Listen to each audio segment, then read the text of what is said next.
Hi,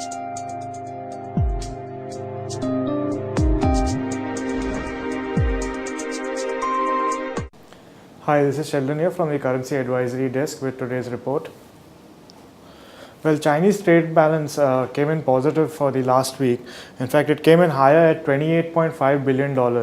Now, this is a huge development because primarily after the US and the Eurozone economies, we are seeing Chinese fundamental data also coming in on a much positive note. Now, looking at Japan, the Japanese GDP came in lower at 0.9% versus a market expectation of 1%.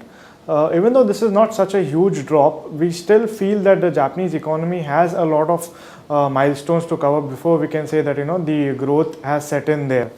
However, Japan did win the bid to host the 2020 Olympic Games. Now, this is a positive for the Japanese economy because as we know that the economy is primarily domestic driven, and any sort of event like this will trigger off a huge sort of demand cycle in that country. So these things were taken in by markets on a positive note, and we saw Japanese equities rallying. In fact, the yen did weaken a bit, moving from the risk off sentiment, and it's probably trading at around 99.98 levels against the US dollar. Looking at US, well, the US unemployment rate fell to 7.3%. However, the economy added only 169,000 jobs as compared to an expectation of 173,000 jobs. The major reason for this drop in the job addition is primarily because of the the labor market condition right there.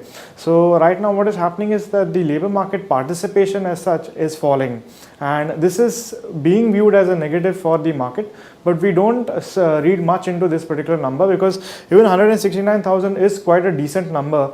And if I look at the unemployment rate, 7.3% is very near to the 6.5 to 7% target what the US Fed has kept. Now, we expect the Fed to go ahead and initiate the tapering process, and we expect it to cut roughly around $10 to $15 billion in the next week, that is September 17th to 18th, when the Fed will be having the meeting.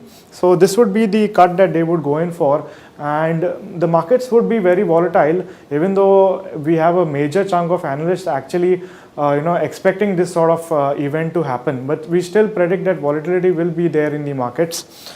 And the US dollar index currently is at 81.78, which is down by 0.02%. So it's below the 82 level, and we are expecting a further decrease in the dollar index, probably moving down to around 80 levels or so.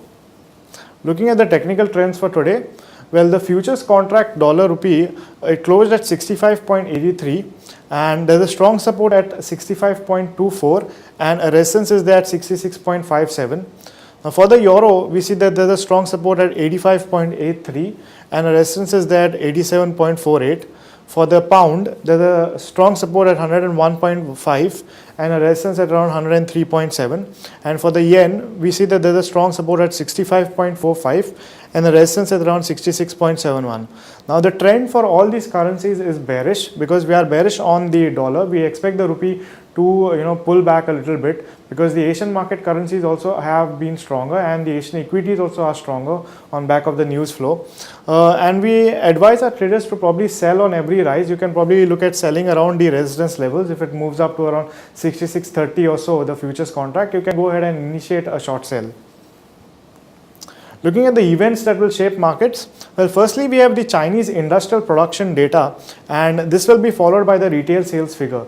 Now, these sets of data are very crucial because this will add further momentum to the Chinese economy. We expect that there will be a positive reading. However, any sort of, you could say, movement away from the expectation would result in a huge fall in equities all across the globe, and this will in turn affect the dollar index. Now, we also have the French industrial production data. This may cause some minor movements in the euro-dollar pair, but we don't see much being translated into our markets. And the most important piece of action that everyone is looking out for is the Syria condition. Now, as of now, what has happened is the Syria condition seems to have stabilized, and the US Senate has actually gone ahead and delayed the vote, the crucial vote that was supposed to take place regarding whether Obama should go ahead and launch a military offensive against the Syrian regime.